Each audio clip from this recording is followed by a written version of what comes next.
During Thanksgiving dinner, my mother stood up and announced, "I'm leaving everything to your brother because you deserve nothing." My brother smirked, thinking he had won. Then my grandmother cleared her throat and said, "Actually, that's not up to you." My mother's face fell as the lawyer pulled out a document no one expected. Thanksgiving is supposed to be a day for family, food, and gratitude, but for me it became the night my mother disowned me in front of everyone, and my brother thought he'd won. We were sitting around the table, plates still half full of turkey, mashed potatoes, and all the fixings. The fireplace crackled in the background, wine glasses clinked. It was supposed to be a normal, warm Thanksgiving. And then, just as everyone was settling in for some post-dinner conversation, my mother stood up, tapped her glass with a fork to get everyone's attention, and with a smug smile, cleared her throat. "I just wanted to take a moment to share something important with all of you." I could feel it in my bones, this was going to be bad. She looked directly at me, then at my older brother, Daniel. He was already smiling like he knew what was coming. Then she dropped the bomb. "I've decided that when I die, everything I own, my house, my savings, my investments will go to Daniel." She paused dramatically, letting it all sink in before adding, "Because you, Alex, deserve nothing." The entire table went silent. The scrape of a fork against a plate could be heard. My cousin shifted uncomfortably in his seat. Someone cleared their throat. I just sat there stunned. She said it so casually, like she was announcing dessert. Like it wasn't the most brutal, humiliating thing you could say to your own child in front of the entire family. Daniel, meanwhile, leaned back in his chair, arms crossed like he was enjoying the show. To be honest, I wasn't even surprised. My mother had always favored Daniel ever since we were kids. He was the golden child, the one who could do no wrong. He got the best presents at Christmas, the biggest bedroom, the praise. I got the leftovers. Still, I never thought she'd go this far. I took a deep breath, trying to keep my voice steady. "Are you serious?" She nodded, the smile still plastered on her face. "I've thought about this for a long time. You never listen to me. You always do what you want. And you never show me the appreciation that Daniel does." I scoffed. "You mean because I don't worship the ground you walk on?" She narrowed her eyes. "Because you're ungrateful. Because you do nothing for this family. Because you're selfish." My uncle shifted in his seat. My aunt let out a nervous giggle, like she wanted to break the tension. But my grandmother, sitting at the other end of the table, didn't say a word. She just watched.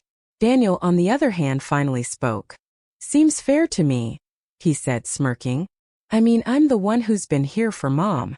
You just ran off and did whatever you wanted." I clenched my fists under the table. "Yeah, I moved out. I had to. Because staying meant being treated like garbage every single day. I worked my ass off to build my own life, my own career, without any help from them." Daniel, meanwhile, was still living at home. He was 38 years old, unemployed, and had never paid a bill in his life. And now he was getting everything. Or so he thought. Because just as Daniel was basking in his little victory, my grandmother, my mother's mother, cleared her throat. Every head at the table turned towards her. She was 94 years old, but she was still the sharpest-minded person I've ever known. A man was standing just behind her chair, holding a briefcase. I hadn't noticed him before because he'd been sitting quietly in the corner the whole time. The smug smile on my mother's face vanished. "What do you mean?" she asked, her voice suddenly sharper. My grandmother slowly placed her hands on the table. "You don't own this house, Margaret. You never did." A stunned silence fell over the room. I frowned, looking at my grandmother, then at my mother. "What do you mean she doesn't own the house?" I asked. My grandmother exhaled, like she'd been waiting for this moment for years. Then she nodded to the lawyer, who stepped forward and pulled a thick stack of papers from his briefcase. "Because," my grandmother said, her voice firm, "this house and everything else you're trying to give away was never yours." My mother's face went white. Daniel sat up, suddenly looking very nervous. The lawyer adjusted his glasses and cleared his throat. "According to the original agreement signed in 1976, he said, flipping through the papers, "this property, along with all financial assets in question, were placed into an irrevocable trust." My mother froze. Daniel's smirk disappeared. "Eh, what?" he sputtered. The lawyer turned a page, ignoring him completely. "An irrevocable trust," he repeated. meaning the terms of ownership cannot be changed. Then he looked at my mother. Margaret, you have never held legal title to this house. Your mother does. And according to the terms of the trust, she decides who inherits it. I swear you could hear a pin drop. Daniel opened his mouth, then closed it again. My mother sat motionless like she'd been slapped across the face. And then for the first time that night my grandmother smiled. And I've already made my decision. The room felt heavy. No one spoke. My mother sat there rigid as a board, her face completely blank. Daniel, who moments ago had been grinning like a fool, now looked like someone had sucked all the air out of him. And my grandmother? She was still smiling. Not a big smile, but a small knowing smile, like she'd been waiting for this moment for years. The lawyer cleared his throat again, flipping through the papers. According to the terms of the trust, the designated heir to this property, and all associated assets is... He looked directly at me. Alex. I laughed. Not because it was funny, but because it was so ridiculous, so utterly unbelievable that I thought maybe I'd misheard. What? My mother shrieked. Daniel shot out of his chair. No, that's not possible. This is my house.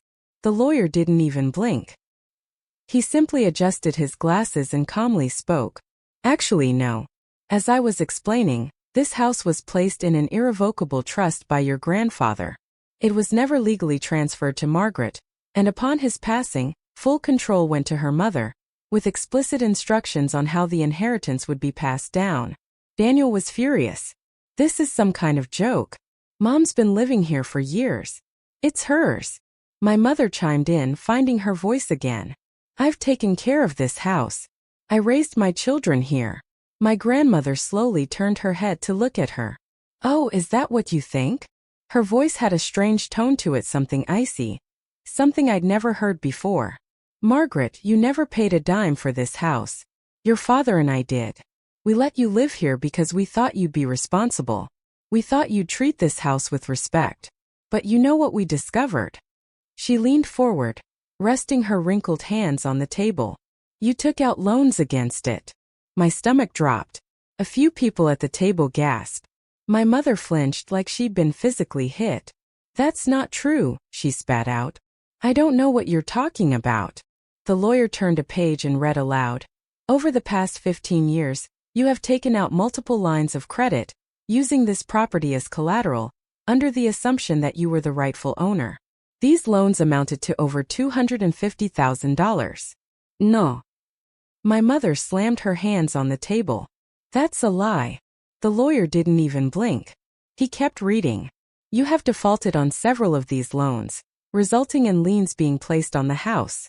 Your most recent attempt was last year, when you tried to secure an additional $50,000, which was denied because you do not legally own the property. The color had completely drained from my mother's face. She looked at Daniel desperately. Daniel, she said, but Daniel looked like he was about to throw up. I'd never seen him like that before, like he was actually scared. Mom, is that true? She didn't answer. My grandmother let out a deep sigh and sat back. You lied to your own son.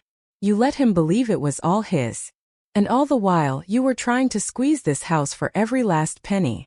She shook her head, her voice cold, disgusted. The twist we never saw coming.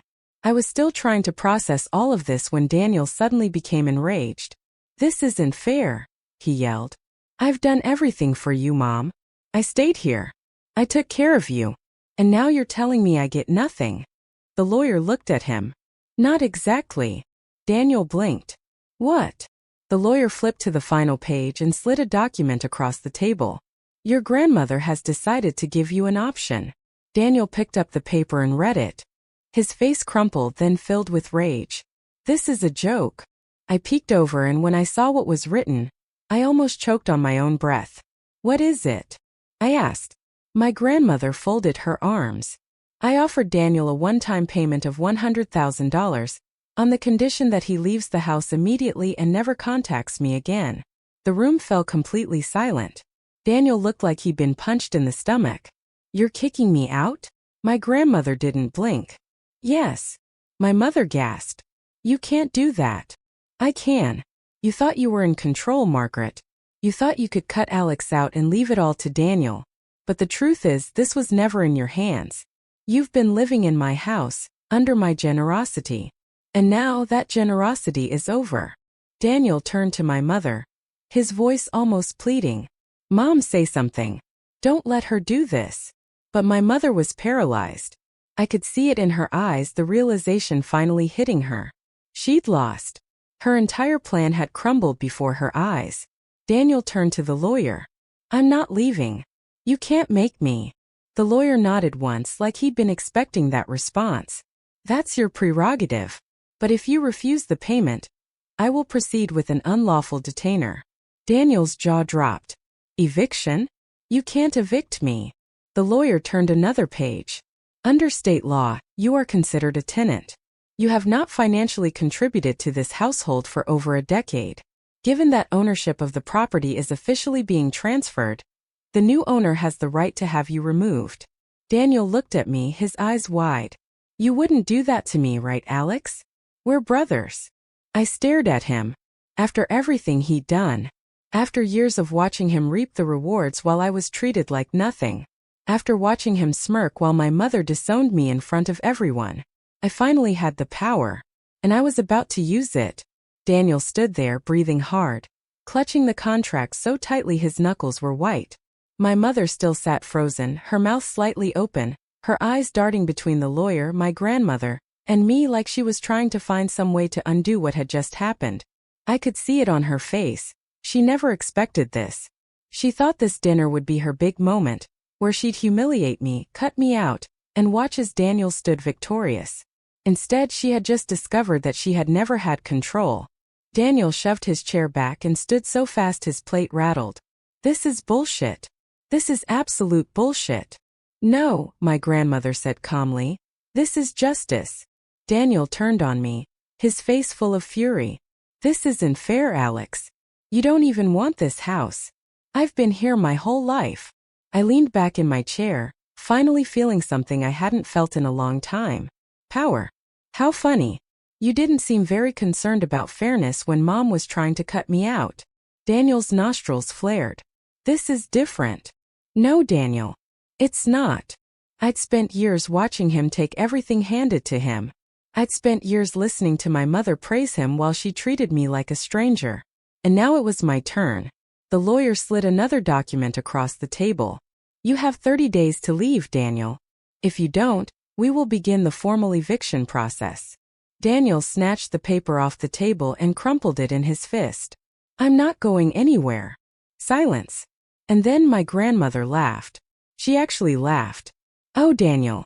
You always thought you could stomp your feet and get your way. She picked up her teacup and took a slow, deliberate sip. But you forget, I know everything. Daniel froze. And then she said the words that changed everything. I know about the second mortgage. The secret that destroyed everything. Daniel paled. My mother gasped. You don't know anything, Daniel stammered. Oh, but I do. My grandmother set down her teacup and looked directly at Daniel. You took out a second mortgage on this house, didn't you? No. That's a lie. My mother suddenly yelled. It is. The lawyer pulled out another document and placed it on the table. Daniel lunged for it, but I was faster. I grabbed it, scanned it, and my jaw dropped. Oh my God. I looked at Daniel, then at my mother. You. I couldn't even form the words because what I was seeing was worse than I could have ever imagined. Daniel hadn't just taken out a second mortgage on the house. He'd done it behind my mother's back. You forged Mom's signature? Daniel's face was covered in sweat. It was going to be mine anyway. Mom was going to inherit everything. It doesn't matter. I looked at my mother, expecting her to explode. But she just sat there trembling like she was about to faint. Because she knew. She knew that the moment the house was officially transferred to me, Daniel's crime would become my problem. Hundreds of thousands of dollars of debt on my property. And then I realized. Wait. I looked at my grandmother. You knew this before tonight? Her lips curled into a tiny smile. Of course I did. That's why I made sure. They would have left you with nothing. I refused to let that happen. I sat back in my chair, my heart pounding. This wasn't just about an inheritance anymore. This was war. I'll fight this, Daniel whispered. I'll fight this whole thing. The lawyer calmly pulled out one final document. You've already lost, Daniel. He took it and read it. His hands trembled as he scanned the words. And then he screamed, "No, no, no, no." He threw the paper across the table, his face red with rage. I picked it up and read it myself, and I swear I laughed, because it was brilliant. My grandmother had been one step ahead the whole time. The document, a court order. You don't just owe money on this house. My grandmother's voice was like steel. You committed fraud, Daniel. Daniel shook his head violently. No, no, you can't do this. Oh, but I did. The bank already knows about your little scheme. So do the authorities. If you don't take the payment and leave quietly, they will press charges. He froze, the color completely drained from his face. Because he knew. This wasn't just about losing the house anymore. This was about losing his freedom. You have 48 hours to decide, the lawyer said softly. Accept the payment and leave, or refuse it and we go to the police. My mother burst into tears. Please, Mom. Don't do this. He's your grandson. My grandmother didn't even blink. He stopped being my grandson the moment he stole from his own family. Silence. For the first time in his entire life, Daniel looked defeated. And I sat there quiet because this was over. This was justice. And my grandmother was the most ruthless woman I had ever met. For the next few moments, the room was completely silent. Daniel stared at the contract, his hands shaking. My mother sat there, sobbing into her napkin, completely broken. My grandmother? She was calm, like she knew from the very beginning this was how it would end. So what's it going to be, Daniel? She asked. Daniel's mouth opened, then closed. His eyes darted around the table, searching for some kind of escape. And then I saw it happen. That flicker in his eyes. That desperate look. No, he suddenly shoved his chair back. No. I'm not leaving. You can't do this to me. Before anyone could react, he grabbed the papers from the table and ripped them in half. Right down the middle. The entire table gasped. You think you can just erase me, huh? I'll burn this house down before I let you have it. And with that he went berserk. He lunged at me. I barely had time to react before he grabbed my shirt and yanked me forward so hard I nearly fell out of my chair. You don't deserve this. I'm the rightful owner. His spit hit my face. His grip was strong. And then it broke. Daniel stumbled backward, clutching his face. My grandmother had slapped him. Hard. Enough. Her voice boomed across the room. Daniel stared at her, stunned. Then she turned to the lawyer, completely unfazed. Call the police. Daniel froze. What? I gave you an option and you let it pass. So now you get the other option. The lawyer was already pulling out his phone. Daniel's face crumpled into pure panic. Wait. Wait. Okay, I'll take the money. I'll leave. Too late. Sirens. In the distance, getting closer. Daniel turned to my mother. Mom. Do something. But for the first time in his entire life, my mother had nothing to say. She just sat there shaking her head, because even she knew this was her fault. 10 minutes later, Daniel was escorted out of the house in handcuffs. He yelled. He pleaded. But no one helped him. This isn't fair. You're ruining my life. I stood on the porch watching as they shoved him into the back of the police car. No, Daniel, I said quietly. You ruined your own life. The door slammed shut, the car pulled away, and just like that he was gone. I took a deep breath. For the first time in my life I felt free. Daniel was charged with fraud. Turns out it wasn't the first time he'd forged signatures. The bank had been building a case against him for months.